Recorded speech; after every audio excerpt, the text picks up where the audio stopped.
মাননীয় স্পিকার আর মাননীয় প্রধানমন্ত্রীর থেকে আরো 5 মিনিট আমি রিকোয়েস্ট করছি মাননীয় স্পিকার। আর যদি 5 মিনিটে শেষ করতে পারে আমি শেষ করে দিব। আমি মাননীয় প্রধানমন্ত্রীর প্রতিবেশী, মাননীয় স্পিকার যদি সময় একটু বাড়িয়ে দেন।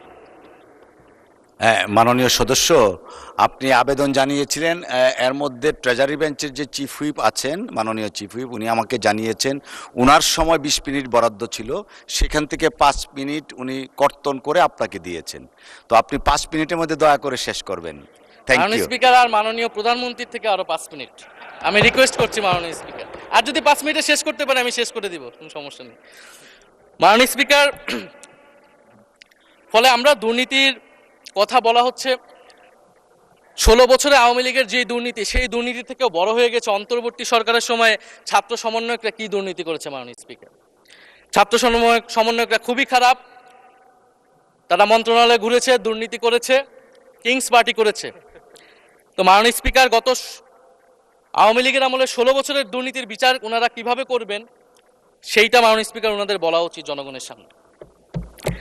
এবং আরো ভালো হয় যদি 2001 থেকে 6 সাল পর্যন্ত মাননীয় স্পিকার যে দুর্নীতির অভিযোগগুলো এসেছিল সেটারও একটা স্বচ্ছ তদন্ত মাননীয় স্পিকারের বর্তমান সরকার করে। দুর্নীতি কেউ না কেউ তো করেছে, কারা করেছে তাদের নাম বাংলাদেশের জনগণের সামনে উন্মুক্ত করা হোক, কারণ সেটার জন্যই তাদেরকে ভোগান্তি পোহাতে হয়েছে 1/11 ষড়যন্ত্রের মাধ্যমে। বর্তমান প্রধানমন্ত্রী, তাকেও কিন্তু দুর্নীতির মিথ্যা অভিযোগ দিয়ে মাননীয় স্পিকার তার বিরুদ্ধে মামলা করা হয়েছিল। মাননীয় স্পিকার, মাননীয় স্বরাষ্ট্রমন্ত্রীর দৃষ্টি আকর্ষণ করছে, একটু আইন শৃঙ্খলা নিয়ে কথা বলি। 2 মাসে বিএনপির হাতে খুন হয়েছে 31 জন, ধর্ষণের ঘটনা ঘটেছে 14টি, বিএনপির চাঁদাবাজির খবর এসেছে 83টি, হামলার ঘটনা এসেছে 154টি। এর একটিতেও সরকার কার্যকর কোনো ব্যবস্থা গ্রহণ করেনি। মাননীয় স্পিকার, শাহবাগ থানার সামনে ঢাকা বিশ্ববিদ্যালয়ের সাংবাদিক সমিতির কয়েকজন সদস্যকে বেধড়ক মারধর করেছে ছাত্রদলের নেতাকর্মীরা, এবং এটার এখনো কোনো মামলা নেয়নি। মাননীয় স্বরাষ্ট্রমন্ত্রী যদি জানান এই মামলাটা কেন নেওয়া হচ্ছে না। থানার ভিতর প্রবেশ করে ওসির রুমে ডাকসুর 2 জন নির্বাচিত প্রতিনিধিদের উপর হামলা করা হয়েছে। মাননীয় স্পিকার, ঢাকা বিশ্ববিদ্যালয়ের সাংবাদিক সমিতি, মাননীয় স্পিকার আপনি জানেন আপনি ঢাকা বিশ্ববিদ্যালয়ের ছাত্র, মহসিন হলের, আমিও মহসিন হলের ছাত্র। মাননীয় স্পিকার, ঢাকা বিশ্ববিদ্যালয়ের সাংবাদিক সমিতির একটা বড় ভূমিকা আছে বাংলাদেশের গণতান্ত্রিক আন্দোলনগুলোতে, আমাদের বিশ্ববিদ্যালয়ের গণতান্ত্রিক আন্দোলনগুলোতে। মাননীয় স্পিকার, মাজার হামলা নিয়ে কিছু কথা বলতে চাই। এই সরকারের আমলেও আমরা দেখলাম যে কুষ্টিয়ায় মাজারে হামলা করে একজনকে হত্যা করা হয়েছে। মাননীয় স্পিকার, আমরা নিন্দা এবং প্রতিবাদ জানাই। আমরা কোনো ধর্মীয় বিতর্কে ঢুকবো না, সেটা নিয়ে আমাদের আলেম ওলামাগণ ব্যাখ্যা করবেন, কিন্তু আমরা রুল অফ ল নিয়ে কথা বলতে চাই। মাননীয় স্পিকার, এই ধরনের ঘটনা কোনোভাবেই গ্রহণযোগ্য হতে পারে না, এবং অন্তর্বর্তী সরকারের সময় এই ধরনের ঘটনা অনেক ঘটেছে, আমরা তারও নিন্দা জানাই, এবং সকল ঘটনার তদন্ত এবং বিচার হওয়া উচিত মাননীয় স্পিকার এই সময়ের মধ্যে। মাননীয় স্পিকার, জঙ্গিবাদ নিয়ে নতুন করে কথা আসছে, সরকারের প্রতি অনুরোধ থাকবে আপনারা একটু সমন্বয় করে বক্তব্য দিন। স্বরাষ্ট্রমন্ত্রী বলছেন জঙ্গিবাদ নেই, আবার মাননীয় প্রধানমন্ত্রীর উপদেষ্টা বলছেন জঙ্গিবাদ আছে, জঙ্গি আছে। তো ওনাদের বক্তব্যটা পরিষ্কার হলে আমরাও এই বিষয়ে আমাদের অবস্থান বা বক্তব্যটা পরিষ্কার করতে পারবো। তবে একটা জিনিস, যে জঙ্গিবাদের বিরুদ্ধে আমাদের জিরো টলারেন্স মাননীয় স্পিকার। এটা বাংলাদেশের সিকিউরিটি প্রশ্ন, এবং এটা সরকার এককভাবে ডিল করতে পারবে না, এটা জাতীয় ঐক্য লাগবে, এবং সরকারকে আমরা সর্বাত্মকভাবে সহযোগিতা করবে বিষয়ে। তবে বিগত আমলের মতো এবং ওয়ারেন্ট টেররের প্রজেক্ট হিসেবে যাতে বাংলাদেশে কোনো জঙ্গিবাদের নাটক না হয় মাননীয় স্পিকার, এটাও আমাদের মাথায় রাখবে। মাননীয় স্পিকার, আমাদের দেশের প্রধান একটা জনগোষ্ঠী হচ্ছে কৃষক, আমরা সবাই কৃষক পরিবারের সন্তান। সরকার কৃষি কার্ড দিচ্ছে, এটা সরকারকে সাধুবাদ জানাই। তবে সরকার গত বছরের যে দামে কৃষক থেকে ধান এবং চাল কিনেছে, এই বছর ঠিক একই দামে কৃষক থেকে ধান কিনছে, এটার ফলে কৃষকদের কিন্তু মাননীয় স্পিকার লোকসান হচ্ছে। ডিজেলের দাম বৃদ্ধি হয়েছে, সেচ খরচ, সার, বীজ, শ্রমিক মজুরি সব মিলিয়ে মাননীয় স্পিকার বড় মৌসুমে ধানের উৎপাদন খরচ উল্লেখযোগ্যভাবে বেড়েছে। একদিকে কৃষি কার্ড দিবেন, আরেকদিকে ধানের ন্যায্য মূল্য আপনারা কৃষককে দিবেন না, এটা মাননীয় স্পিকার কোনো সমাধান বলে আমরা মনে করি না। মাননীয় স্পিকার, আমরা জুলাই গণহত্যার বিচার নিয়ে মাননীয় আইনমন্ত্রীকে এখন পর্যন্ত কোনো ব্রিফিং মাননীয় সংসদে করতে শুনি নাই, হয়তো আমার মিস হয়ে যেতে পারে। আমরা আশা করব উনি প্রতি অধিবেশনে সংসদে এবং সংসদের বাইরে আমাদের ট্রাইব্যুনালের চিফ প্রসিকিউটর আছেন, মাননীয় আইনমন্ত্রীর থেকেও আমরা জুলাই গণহত্যার বিচার প্রক্রিয়া কতটুকু আগাচ্ছে, কিভাবে আগাচ্ছে, এটা নিয়ে আমরা স্বচ্ছ বক্তব্য ওনাদের কাছ থেকে, সরকারের কাছ থেকে মাননীয় স্পিকার আশা করি। আমরা আশা করি মাননীয় স্পিকার, যে জুলাই যারা শহীদ হয়েছিলেন, শহীদ পরিবারদের যে সকল সুযোগ সুবিধা দেওয়া হয়েছিল অন্তর্বর্তী সরকার থেকে, সেই সব কিছু অব্যাহত থাকবে এবং বর্তমান সরকার সেটা আরো বৃদ্ধি করবে মাননীয় স্পিকার, শহীদ পরিবার এবং আহত যোদ্ধাদের জন্য।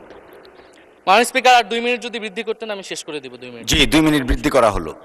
মাননীয় স্পিকার, আমরা এই জুলাই গণ অভ্যুত্থানে এই প্রজন্ম কর্মসংস্থানের বড় একটা দাবি নিয়ে কিন্তু মাননীয় স্পিকার চাকরির আন্দোলন থেকে আন্দোলনটা শুরু হয়েছিল।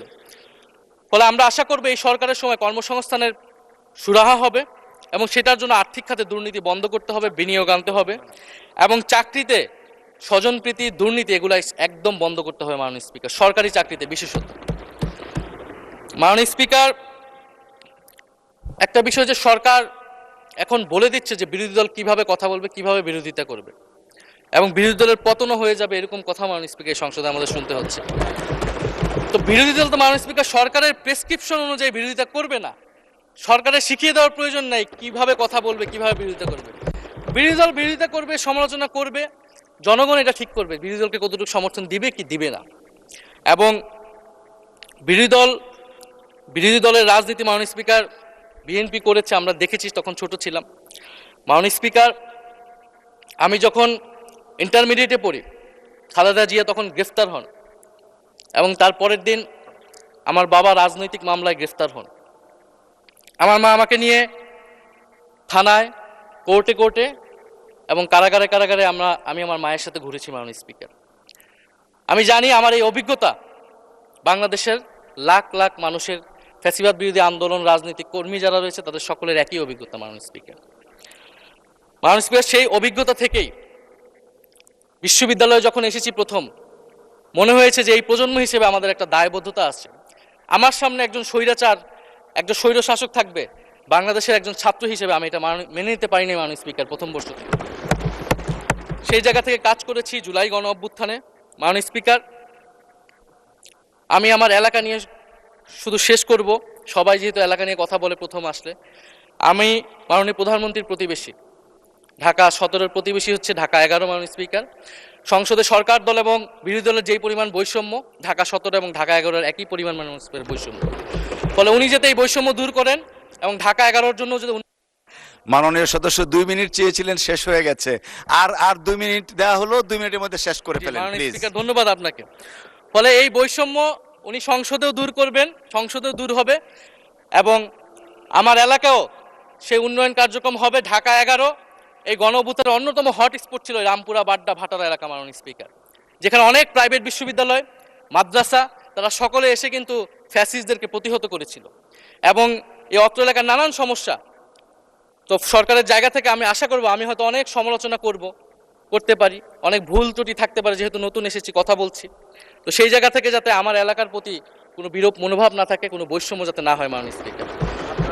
আপাতত ওনারা ওইখানকার যিনি পরাজিত প্রার্থী, তাদেরকে দিয়ে বিভিন্ন উন্নয়ন কার্যক্রম করছে প্রশাসক, এই সিটি কর্পোরেশনের প্রশাসক। তা আমার ক্রেডিটের দরকার নাই, কিন্তু উন্নয়ন হলেই মাননীয় স্পিকার চলবে।